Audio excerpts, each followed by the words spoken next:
Hello. The chair is going to swear you in before we start.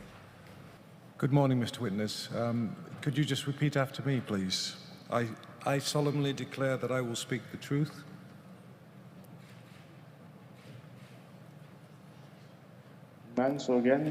I solemnly declare to tell the truth, The whole truth and nothing but the truth.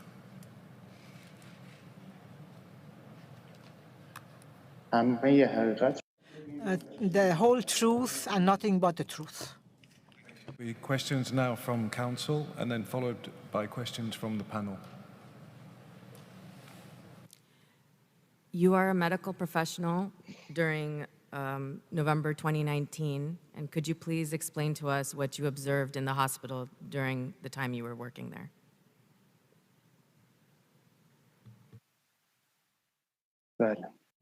Yes. I remember that from the 24th of Aban, when the protests started, and on the 25th, internet was cut off because, and it created a lot of problems for us because had no access to medical sources. And in the morning, when I went to the hospital, I saw that there was a patient in the ICU ward, and this person was somebody who had been shot by a bullet, and this person had not been transferred to the hospital the day before, and now through great difficulty he had been transferred to the hospital because the security forces were there and they would not allow anybody to ride in the ambulance. The family had taken this person first to a private hospital, and then they had opened the file for him, and then they came to our hospital. He, of course, had undergone surgery. A fourth of his brain had been removed. On Wednesday, when I went there, he was in the ICU. He was hospitalized. As I said, 1/4 of his brain had been destroyed. The bullet had entered the skull and had gone out, and in that part of the brain there had been only a few fractured bones, and therefore it showed that the bullet that had been used was a bullet that the military would use during the war. It was a very strong one, and of course you could see that he had been hit from behind in his back, the back of the skull, and he had come out in the front from the brow. Is it normal for security officials to be in the hospital, or was this unique to November of 2019?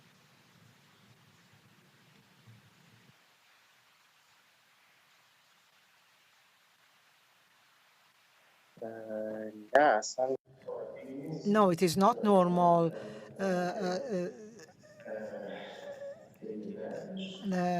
The week after, when I were there, that's to say the 6th day, I heard that the day before, that's to say 5th of Azar, 4 people from the government had forced their way through to the hospital, and they went to the ICU, and they were investigating about this person, and they were asking where he was injured, where he was hit by the bullet, etc.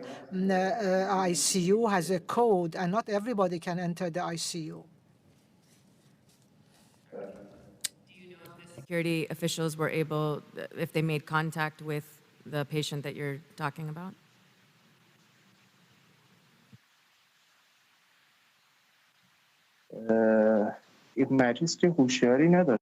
The patient was unconscious, but the family of the patient were waiting outside the ICU. But I don't think that they had contacted the family directly. I knew nothing about this. Afterwards, I talked to his brother and said, did anybody ask you anything? If anybody asks you, don't say anything. Just go and talk to a lawyer. Until that time, nobody had talked to them.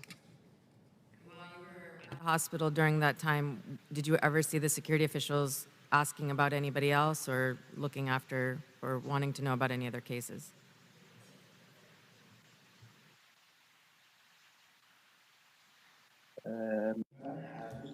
I was not at the hospital every day. I was there 2 days a week. No, I didn't see it myself. I heard it.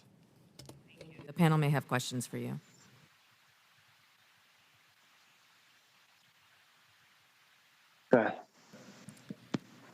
Good morning, Mr. Witness, and thank you for being here. I have only a couple of short questions.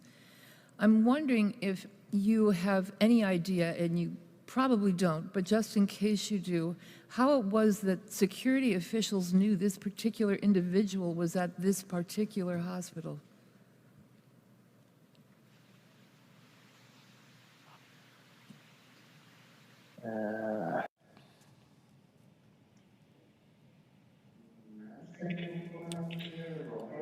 I believe that they have different methods of finding out.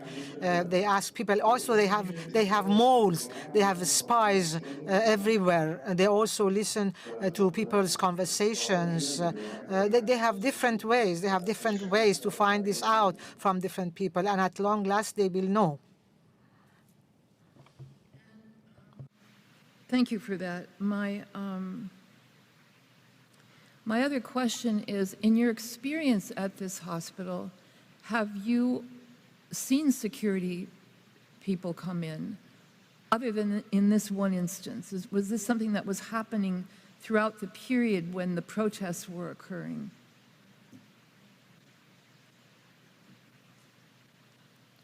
No, it was only during the protests that they were there. Under normal circumstances, no, it never happens. Final point, do you by any chance know whether this was occurring at other hospitals around the country during the time of the protests, that security individuals were entering hospitals looking for people to question or whatever it is that they were up to when they came in?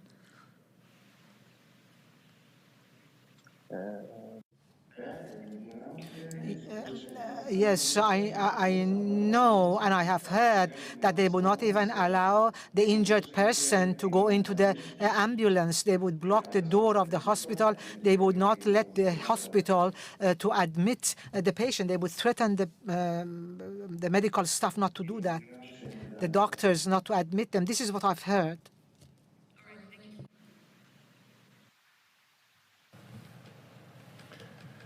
Could I just ask a question, Mr. Witness? In your written statement, you say that, and I'll quote, "I'm a student. I was doing my internship. I used to work twice a week at the hospital. Quote, the first week when the people's peaceful protests began, and the internet was shut down, I remember very well that we had a lot of headaches." Do you remember saying that?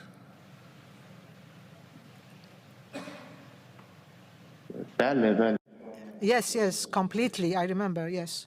And I'm just curious as to how you knew the protests were peaceful.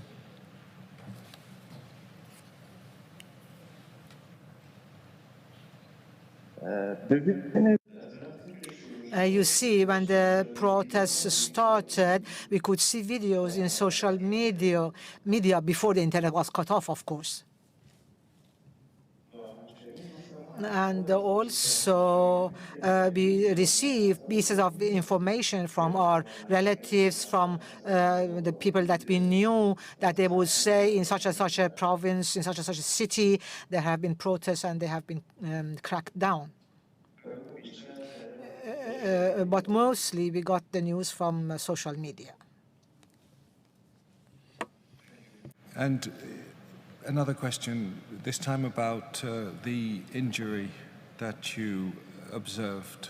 You've said in your statement that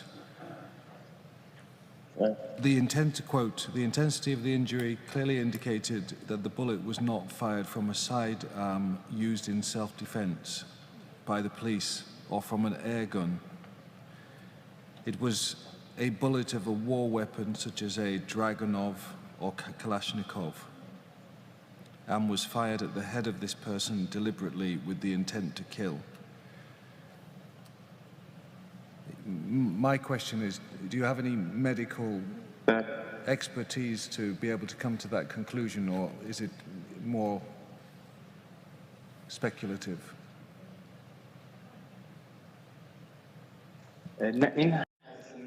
No, this is not my speculation. This is what I heard from the doctors there. For example, with a specialization in the nervous system or brain specialists. I heard them from the colleagues. They were specialized people. Thank you, Mr. Witness. It's not only a speculation that I came up with, it's what they said. Thank you. Thank you very much. Nothing further from the panel. Nothing further from counsel, Your Honor. Mr. Witness, thank you very much for coming to speak about your observations. We appreciate it, and we will study your evidence carefully. Thank you very much.